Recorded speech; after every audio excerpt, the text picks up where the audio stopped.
Terça-feira da oitava da Páscoa.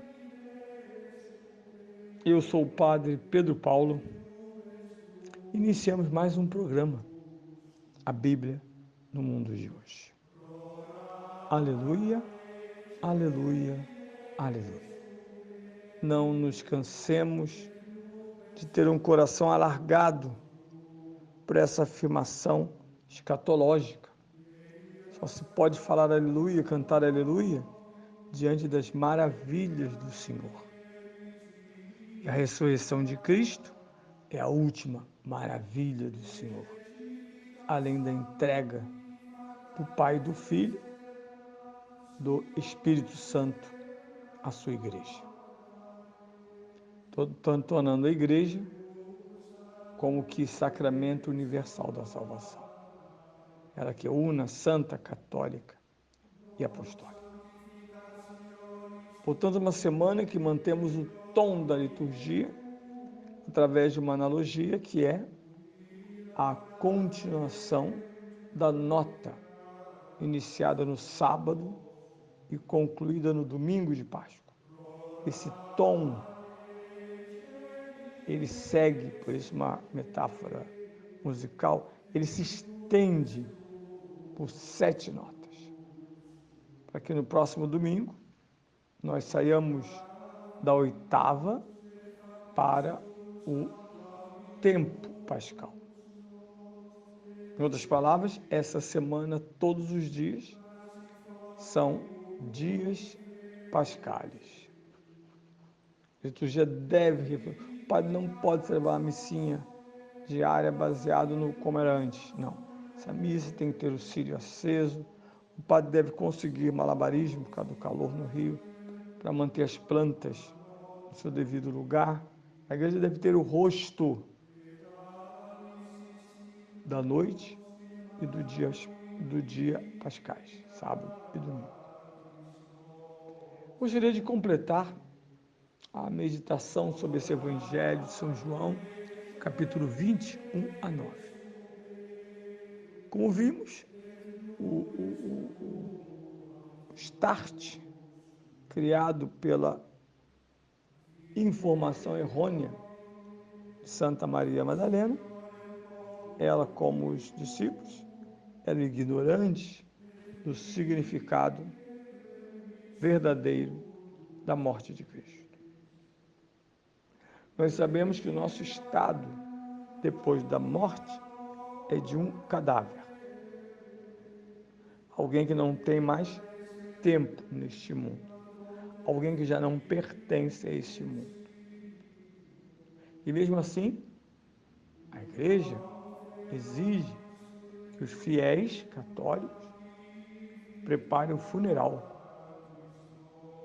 com preces, com a Santa Missa, com a aspersão e, por fim, a encomendação daquela alma.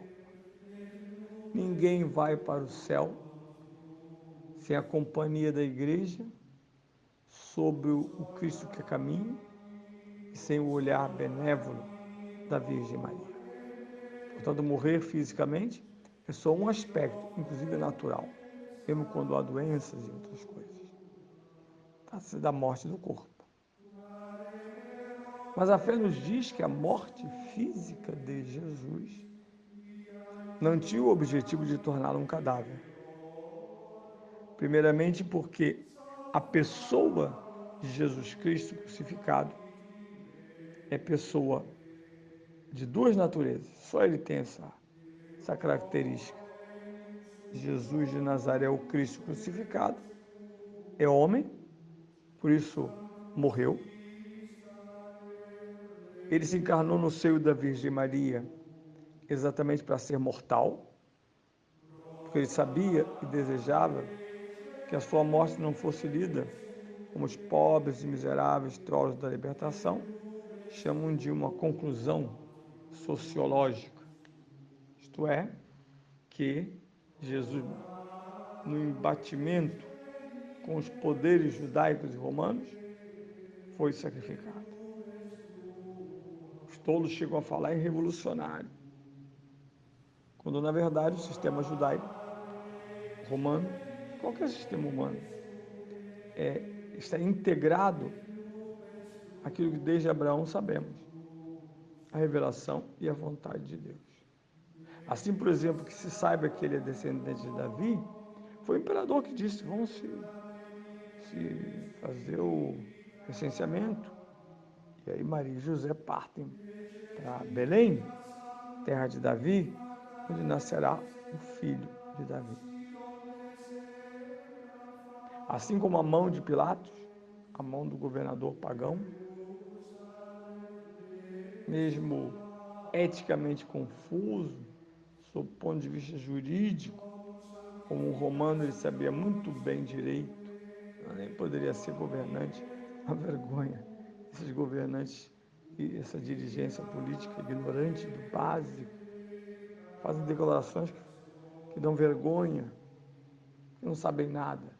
Como é que um presidente se manifesta sem conhecimento profundo de direito internacional? Não dá para dizer mais que o mundo moderno tolera líderes improvisados. Em países sérios, isso não existe. Eles podem não ter sucesso, mas não por serem despreparados. Podem ser derrotados por outros motivos. Aqui entre nós não. Eles são simplesmente o que são. E o resto é propaganda. Pilatos então reage. Essa morte escapa à jurisdição romana, em que alguém chega com a presunção de inocência e é julgado. Esse julgamento ou se corrobora a inocência ou se condena. Jesus é entregue como um prisioneiro político com ressonância religiosa e porque os sacerdotes dizem a Pilatos: nós não podemos matá-lo, só você.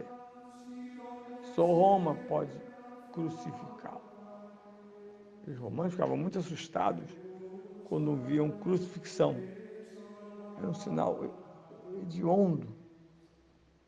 Os romanos estavam proibidos de serem mortos na cruz.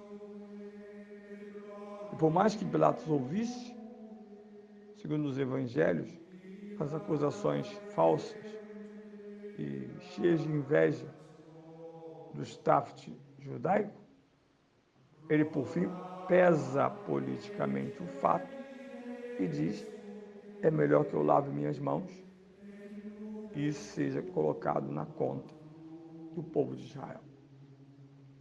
E assim foi feito. Liberou-se Barrabás, que era um criminoso civil, e entregou Jesus inocente. Mas nada disso também está fora da providência. O próprio Jesus dirá a Pilatos: não te respondo, porque eu só estou entregue nas tuas mãos, porque o Pai me entregou. Você só tem autoridade de me matar por autoridade do Pai. São Paulo dirá de modo peremptório, conhecedor profundo do direito romano, e vai dizer: toda autoridade legítima vem de Deus.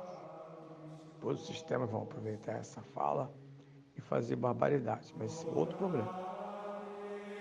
Portanto, naquele ato de Pilatos, está somente aquilo que nós chamamos a economia da salvação, os meios que Deus dispôs para que ocorresse o que ele predeterminou. Mas o centro do Evangelho é este ver na tumba de Jesus a ausência de sinais de roubo. Porque sendo um cadáver, eles não podem hipotetizar outra coisa. Alguém veio e roubou o cadáver. O cadáver não se move, são carregados.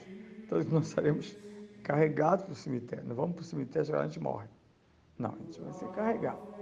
Depois que o médico comprovar a nossa morte, para não haver enganos, como é o caso das síncopes, dado o parecer técnico que eu sou um cadáver, processa-se então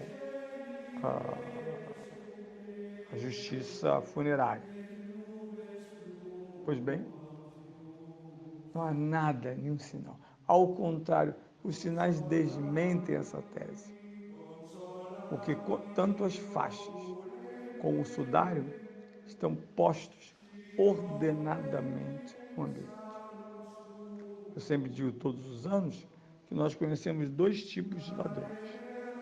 Os ladrões de casa, aquele filho que tira dinheiro da sua carteira, e o segredo do roubo de casa é fazer de modo mais perfeito que mesmo constatando o roubo, não haja provas, só desconfiança.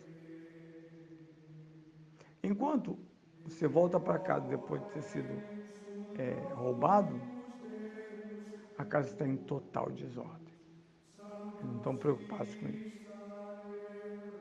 Nada está em desordem no túmulo vazio de Jesus.